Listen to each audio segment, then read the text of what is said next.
समझते हैं। ये कलाम साहब की सोच वाले नहीं है, ये कसाब की सोच वाले हैं, क्योंकि जिस तरीके से इन्होंने इसकी निर्मम हत्या करी है, यही विचारधारा कसाब की थी। जब वो मुंबई के अंदर आया था, उसने निर्दोष लोगों के ऊपर गोलियां चला दी थी। ये नहीं देखा 2 जिहादी एनकाउंटर करके मारोगे, 4 जिहादी पहले सोच लेंगे नहीं हमें तो जीना है भैया, खुदा ने हमारे को ये जीवन अच्छा जीने के लिए भेजा है, ये मरने के लिए नहीं भेजा। इस तरीके से हमारा परिवार जो हमें पाल पोस के इतना बड़ा करता है, हमें उनके बुढ़ापे का सहारा बनना है। हमने ऐसी बातों में आकर के किसी की जान नहीं लेनी है। तब उनको समझ आएगी, वो कलाम को पढ़ना शुरू करेंगे, वो वीर अब्दुल हमीद को पढ़ना शुरू करेंगे। अभी वो ऐसे मौलाना को पढ़ना शुरू करते हैं जिन्होंने चक्कर डाल रखा, भैया ये करो वो करो, इनको मारो, ये काफिर है पापी है। लो दिल्ली के अंदर कहां से बुलडोजर चल जाएगा, दिल्ली के अंदर हिंदू कहां से इनके साथ हो जाएंगे। हिंदुओं को तो बांट रखा है हम लोगों ने, हिंदुओं को बांटने वाले चंद्रशेखर रावण तो मीम करते हैं हमारे साथ है, हिंदुओं को बांटने वाले लोग तो मोहम्मद दीपक जैसे हमारे साथ है, कोई इनके साथ नहीं खड़ा होगा। लेकिन बजरंग दल ने जो कार्रवाई करी, दिल से सैल्यूट करता हूं। जो लोग बजरंग दल को गुंडा बदमाश कहते हैं,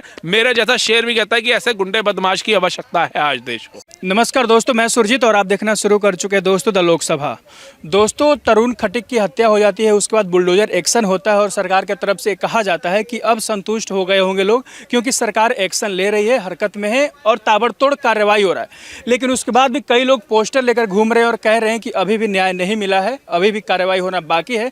तो हमें लगा पूछना चाहिए उनसे और जानने की कोशिश करना चाहिए आखिर किस तरीके की कार्रवाई की उम्मीद कर रहे हैं अभी भी लोग, और कह रहे हैं कि सिर्फ एनकाउंटर के अलावा कुछ ऑप्शन नहीं बचता। क्या कहेंगे राहुल भाई, जैसे घर तोड़ा गया, पूरे घरों को सील कर दिया गया, क्या कहेंगे इस पर? देखिए, दिल्ली के अंदर जो माहौल पैदा कर दिया गया है ना कहीं ये यूपी से आए बदमाश जो है ना, कोई यूपी में तो योगी बाबा का बुलडोजर कार्रवाई कर रहा था, अब ये यूपी छोड़ करके सारे बदमाश दिल्ली में घुस गए हैं। इनका काम यही है कि जो उत्तर प्रदेश में दंगा करते थे वो दिल्ली में आकर करो, कि दिल्ली के अंदर तो सोई हुई सरकार बैठ जाती है। दिल्ली राजधानी है, यहाँ पर हमारे घरों पे बुलडोजर चलेगा नहीं, एनकाउंटर होगा नहीं। वो पूर्ण राज्य है, वहाँ पे सरकार जो है राज्य के अधीन है, योगी बाबा एनकाउंटर कराता है। अब वही गुंडे बदमाश यहाँ आ गए हैं और आए दिन कहीं ना कहीं पे कोई ना कोई घटना देखने को मिल जाती है। मैं तो दिल्ली पुलिस से भी यही एक चीज़ का निवेदन करूँगा कि आपके पास वो ताकत है, शायद वो हमारे पास नहीं है। आपके पास कलम की ताकत है, कानून की ताकत है, आप चाहें तो क्या नहीं कर सकते हो। लेकिन ये चीज़ याद रखना कि आज एक तरुण नहीं मरा है, आगे और तरुण मारने को ये तैयार बैठे हैं, क्योंकि ये काफिर समझते हैं। ये कलाम साहब की सोच वाले नहीं है, ये कसाब की सोच वाले हैं, क्योंकि जिस तरीके से इन्होंने इसकी निर्मम हत्या करी है, यही विचारधारा कसाब की थी। जब वो मुंबई के अंदर आया था, उसने निर्दोष लोगों के ऊपर गोलियां चला दी थी। ये नहीं देखा था छोटा बच्चा है, बुजुर्ग है, महिला है, पुरुष है, कुछ नहीं देखा था उसने। ईव तक कि विकलांग लोगों को भी नहीं छोड़ा था। तो ये तो परिवार था पूरा, जिसके अंदर चाचे ताऊ बहन बेटियों तक को किया कि अब संतुष्ट हो गए होंगे लोग कि बुलडोजर से एक्शन। बुलडोजर होना चाहिए। योगी आदित्यनाथ जैसा मोहिब खान के घर पे चला था ना, 12 साल की दलित बच्ची से बलात्कार किया था, इसने तो हत्या करी है। प्लेन फ्लैट वो होता है ना, प्लाट खाली है, ये लिखा होना चाहिए यहाँ पे, ये होता है एक्शन। ठीक है, तोड़ा तो गया, बिल्कुल लगे तोड़ा गया, सराहनीय। ये अपेक्षा भारत में मेरे को लगता है कि दिल्ली के अंदर किसी ने नहीं करी होगी कि दिल्ली के अंदर भी रेखा गुप्ता सरकार इस तरीके का पहल करेगी। लेकिन इतिहास के अंदर पहली बार हुआ है कि कल्प्रिट्स के घर के ऊपर बुलडोजर एक्शन चलाया गया, उनके घर को बंजर कर दिया गया है। उनके सामान को तो पहले ही जा करके जो लोग थे उसके परिवार के, उन्होंने तोड़ फोड़ दिया था, बहुत बढ़िया किया था। अब मुझे इतना तो समझ आ चुका है कि जिन्होंने ये खुराफाती करी, जिन्होंने तरुण की निर्मम हत्या करी, जीवन में दोबारा वो पड़ोस में बस तो नहीं पाएंगे। जो बुनियाद बना के बैठे थे ना कि पूरी गली में हमारा राज होगा, पूरी कॉलोनी में हमारा राज होगा, पहले 2 लाख फालतू दो, मकान खरीदो और फिर हिंदुओं को वहां से भगाने की प्लानिंग करो, वो आज इन्होंने पानी फेर दिया। आज मुझे लगता है कि एक तरुण तो चला गया हमारा भाई, लेकिन उस गली के लोगों को आजाद करा गया। लेकिन उसकी आत्मा को शांति तभी मिलेगी जब ऐसे दरिंदों का एनकाउंटर होगा। राहुल भाई, एक सवाल है मेरा, जैसे आपने कहा कि घर तोड़ देना एक मसले का हल नहीं होता, जैसे आपने कहा घर टूट गया सब कुछ अच्छा हो, लेकिन यही जब कोर्ट में जाएंगे तो इनके साथ एक बहुत बड़े बड़े वकील खड़े हो जाते हैं, एक पूरा इकोसिस्टम हावी हो जाता है और इनको जमानत दिलाता है। तो क्या कहेंगे फिर तो वहीं पहुंचेगा मामला। तो पावर तो दिख ही रहा है उनका, पावर दिखने दो ना, घर गया ना, बनाओ लगाओ 40-50 लाख रुपए दोबारा समझ आएगी। बहुत बड़े बड़े वकील आ जाएंगे उनके लिए जमानत दिलाने। वकील तो साले टटपूंजिए बने होते हैं इनके वाले। मैं कहता हूँ देश के अच्छे सच्चे वकील है, पूरा विरोध करते हैं इनके साथ। वो तो जो पैसे के भूखे वकील है वो इनके साथ चलते हैं। उनको थोड़ा ना दिखता है किसी माँ का लाल चला गया, किसी बहन का सुहाग चला जाता है, तब नहीं बोलते ये लोग। निर्भया को 10 साल लड़ना पड़ा, जबकि शोषण करने वाले भी पता था कौन थे और कौन नहीं थे। उदयपुर फाइल्स के अंदर जिन्हें कन्हैया लाल की हत्या करी, छुरा तक उन्होंने चमकाया, वो भी आज बेल पे बाहर घूम घूम रहे हैं। तो यही तो चीज है, या तो भारत सरकार को हमारे कानून में संशोधन करना चाहिए।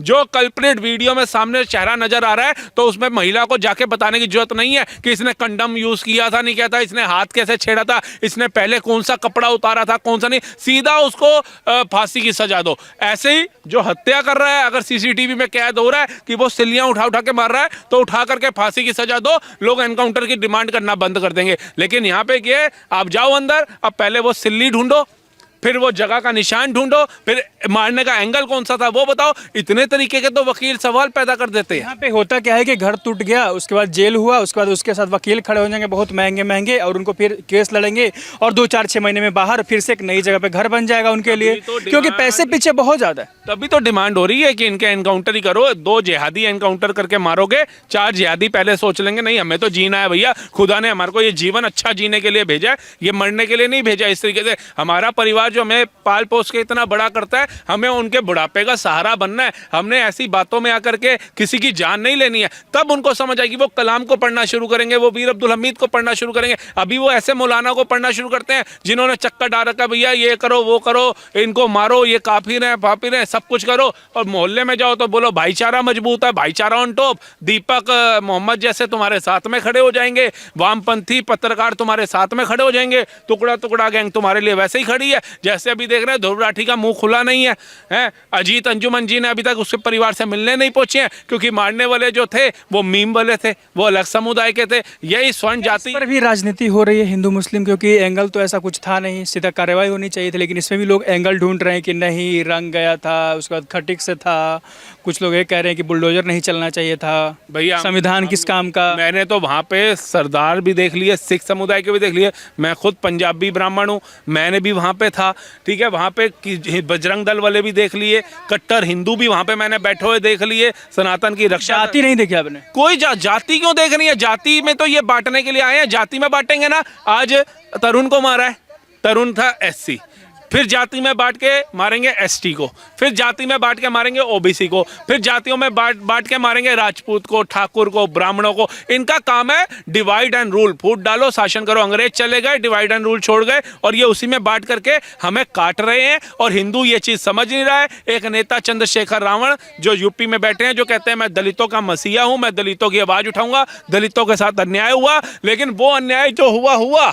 जैसे प्रियंका वाड्रा जी कहती है ना, नेहरू ने जो किया मोदी जी 3-4 दिन मीटिंग रख लो, उसमें जितना कोसना है कोस लो, लेकिन अब आगे का सोचो। तो ऐसे ही हम कह रहे हैं कि जो उस समय हुआ ना, आज के समय में आपके बच्चों को मारा जा रहा है। ये इसको मारने वाला मुसलमान था।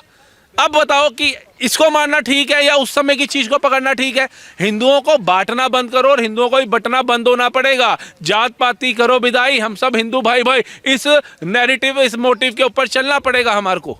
एक सवाल और बनता है, जैसे अभी भी ये कहा जा रहा है कि रेखा गुप्ता कमजोर CM है, कुछ कार्रवाई नहीं कर पा रही। अभी भी लोग रहे कि योगी मॉडल, क्या करे योगी मॉडल? भैया एक योगी कहाँ से आएगा? योगी इनके हर जगह ढूंढने लगते हैं योगी जी। भैया खुद क्यों नहीं उठते हो? आज मैं देख रहा हूँ समस्त हिंदू समाज तरुण भाई के वहां पे पहुंचा हुआ है, समस्त हिंदू समाज पहुंच रहा है। कोई जाति नहीं देख रहा, कोई बात नहीं देख रहा, कोई धर्म नहीं देख रहा, सब उसके साथ खड़े हैं। और मैं कह रहा हूँ, मैं जब इंस्टाग्राम चला रहा हूँ उसी की वीडियो आ रही है, सब उसके न्याय की मांग कर रहे हैं। शासन से प्रशासन से तब की आंखें हिला करके रख दी है इस केस ने। और अभी भी ये बोला जा रहा है कि इनका एनकाउंटर कराओ। ये समाज में रहने लायक लोग नहीं है। ये आज एक तरुण को मारे हैं, कल दूसरा तरुण ढूंढेंगे। एक वीडियो देखी होगी, उस साइड से भी वीडियो आ रहा है कि हमारे साथ एक तरफा न्याय किया जा रहा है, हमारे साथ कोई भेदभाव हो रहा है, सबको जेल में डाल दिया, घर तोड़ दिया, हम कहाँ के रहेंगे। उसमें वो क्या है, वो एक वो पत्रकार आता है, राजू नाम है, पता नहीं क्या नाम है उसका, जो कहता है मेरे साथ अन्याय हुआ है, राजीव तलवार। तो ये महिला ने उसकी वीडियो देख ली, हमारे साथ अन्याय हुआ है। जब उसको पीट रहे थे, उसकी निर्ममता कर रहे थे, तब तुम्हारे को नहीं लग रहा था अन्याय किसके साथ हो रहा है? जब उसके ताऊ के हाथ पैर तोड़ रहे थे, तब तुम्हें नहीं पता कि अन्याय किसके साथ हो रहा है? जब उनकी घर की महिलाओं के ब्लाउज जाके फाड़ रहे थे, तब नहीं पता था अन्याय किसके साथ हुआ है? आज अन्याय लग रहा है? आज मगरमच्छ के आंसू बहा रही हो आकर के हैं? आज मगरमच्छ, इन्होंने पता क्या सोचा था? मार डालो, दिल्ली के अंदर कहां से बुलडोजर चल जाएगा, दिल्ली के अंदर हिंदू कहां से इनके साथ हो जाएंगे। हिंदुओं को तो बांट रखा है हम लोगों ने। हिंदुओं को बांटने वाले चंद्रशेखर रावण तो मीम करते हैं, हमारे साथ है। हिंदुओं को बांटने वाले लोग तो मोहम्मद दीपक जैसे हमारे साथ है, कोई इनके साथ नहीं खड़ा होगा। लेकिन बजरंग दल ने जो कार्रवाई करी, दिल से सैल्यूट करता हूं। जो लोग बजरंग दल को गुंडा बदमाश कहते हैं, मेरे जैसा शेर भी कहता है कि ऐसे गुंडे बदमाश की आवश्यकता है आज देश को, समाज में है। बिल्कुल आवश्यकता है। एक सवाल अब बनता है, रोज़ा चल रहा है अभी, रोज़े का महीना है, अब फिर से वो सवाल उठता है जैसे ही नेता लोग बयान दे रहे हैं कि नमाज सड़क पर नहीं पढ़ना चाहिए, उनके लिए मस्जिद बना है, तो ठीक उसके तरफ से ये कहा जा रहा है कि मंदिर भी आपके लिए बना है, भगवान मंदिर में होते हैं, आप वहीं पे आरती कीजिए, पूजा कीजिए। लेकिन कुछ लोग होते हैं कि सड़क पर कुछ पूजा पाठ होता है, भंडारा होता है, या सड़क पर डिस्टर्ब किया जाता है, चाहे कुछ भी हो पब्लिक प्लेस को, तो बोलते हैं कि आप भी मंदिर में रहिए, जैसे आप हमें कह रहे हो कि सड़क आपके लिए नहीं है। तो क्या कहेंगे उनको? भैया पहले तो मैं इनको ये बता दूं कि जहाँ पर हमारी प्रतिमा, भगवान की प्रतिमा स्थापित होती है ना, तो वो ऐसे ही स्थापित नहीं होती है, प्राण प्रतिष्ठा होती है। इनको पता तो है नहीं। और जो भी हमारे चाहे जागरण हो, चाहे कीर्तन हो, चाहे भजन हो, वो मंदिर के अंदर ही होते हैं, सड़क पे नहीं होते हैं, पहली बात। ठीक है, आप लोग भी डिस्टर्ब करते हो। किसको डिस्टर्ब किया? भंडारा करना, गरीबों को रोटी खिलाना डिस्टर्ब करना है? 80 करोड़ में राशन क्यों ले रहे हो? फिर हटे जाओ, उसकी लाइन में तो बड़ा लंबा लगता हो। कितनों को डिस्टर्ब करते हो तुम लोग, एक बात बताओ। और दूसरी चीज बताओ कि मेरे को लगता है कि दिल्ली जैसे शहर के अंदर मस्जिदें बहुत सारी है ना। अगर आपको लग रहा है कि इस मस्जिद के अंदर जो संख्या है इबादत करने वालों की वो भर गई, आप दूसरी मस्जिद भी जा सकते हो, तीसरी भी जा सकते हो, चौथी भी जा सकते हो। चलो मंदिर में तो ये है कि मंदिर में तो सभी धर्मों के लोगों ने जाना, चाहे सिख हो, चाहे हिंदू हो, चाहे बौद्ध हो। हर हिंदुओं में तो वैसे ही इतनी सारी जाती हैं, सब जाते हैं। मुसलमानों में तो सिर्फ मुसलमान ही जाता है ना इबादत करने के लिए, क्योंकि देखो हमें तो मुसलमानों के धर्म का पता नहीं, इसलिए हम उस पर टिप्पणी नहीं करते, क्योंकि हमारा धर्म और हमारे संस्कार सिखाते हैं सम्मान करना, अपमान करना नहीं। पर एक और सवाल बनता है कि फिर लोग कहते हैं कि आप पुलिस से परमिशन लीजिए, जैसे ही आप लोग जाते हो तो परमिशन आप लोग को आसानी से मिल जाता है, लेकिन जब मुस्लिम कोई जाता है तो कहते हैं कि उनको परमिशन नहीं मिलता, और फिर उसके बाद आरोप क्या लगता है कि आप लोग, पुलिस आपके साथ खड़ी है, सरकार आपके साथ है। हाँ, अभी पुलिस ने ये तरुण के प्रोटेस्ट में जब लोग गए हैं उनको भगाया भी है लॉ एंड ऑर्डर मेंटेन करने के लिए, लाठियां भी लगाई हैं। तो किसके साथ है फिर बता दीजिए? वो लोग भी कह रहे हैं पुलिस हमारे, हाँ वो क्या है, इनको दिखाना है ना। मतलब ये तो तुम्हारे को शर्म आनी चाहिए कि आज अगर पुलिस उनको प्रोटेस्ट में गेट के बाहर रखा हुआ है, लाठियां भी चलाई जा रही हैं, उनको लॉ एंड ऑर्डर मेंटेन करने के लिए उनको बोला भी जा रहा है चलिए, नहीं तो उठा करके डिटेन भी किया जा रहा है, लेकिन एक भी उत्तम लगा नहीं। पूरी दिल्ली के जितने हिंदू समाज वहां पे पहुंचा, किसी ने पत्थर उठा करके नहीं मारा। तुगलक गेट में पत्थर मारते देखे पुलिस वालों को हमने, लोगों को।